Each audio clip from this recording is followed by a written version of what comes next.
Hoje, dia de finados, uma data reservada durante o ano para a gente pensar nas pessoas falecidas, mas também lembrar que um dia a gente vai morrer e esse tipo de reflexão faz a gente pensar o que estamos fazendo da nossa vida. Nada mais perfeito do que uma mini resenha de A Morte de Ivan Illich. Como o título já diz, esse é um livro que vai falar sobre a morte e em que o personagem vai se deparar exatamente com esse tipo de reflexão. Então, não é spoiler, mas desde o começo do livro, a gente fica sabendo que o Ivan Illich recebeu a notícia de que está com uma doença grave, que pode levá-lo à morte.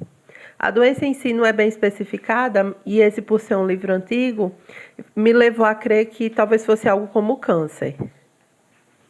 O Ivan Illich é um juiz de meia-idade, né? O livro é do Tolstói, que é um autor russo, então a história se passa na Rússia. Ele é uma pessoa de muitas posses, né? Juntou muitas riquezas ao longo da vida. Também tem muito prestígio, muito reconhecimento político e social. Também tem uma família, né? Uma esposa e 2 filhos. E diante dessa notícia, a gente vai perceber que ele vai ter as mais diversas reações. Então, primeiro ele finge que nada está acontecendo, né? Continua vivendo como se nada disso tivesse existido, mas depois ele vai se deparando com essa realidade cada vez mais inegável, e aí ele precisa se dar conta do que fazer diante da morte, como agir e, principalmente, de certa forma, levar em consideração e ver a consequência das escolhas que ele fez ao longo da vida, que levaram ele até uma situação social, familiar e econômica nesse exato momento.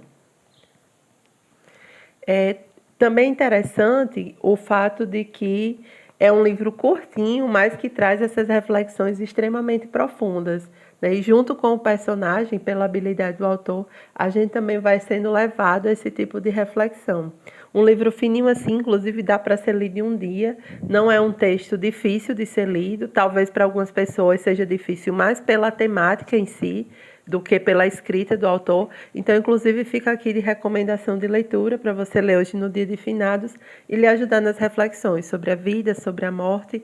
E pensar sobre a morte, para muitas pessoas, é algo macabro. Mas, na verdade, a morte ajuda a dar sentido à vida, né? A morte é o que joga luz sobre todas as escolhas da nossa existência, né? É para a gente chegar diante desse momento, né, o momento da morte, com a consciência em paz. E para isso a gente precisa ter uma vida digna e conforme os nossos valores. Então, uma coisa está ligada à outra e uma coisa ajuda a pensar sobre a outra.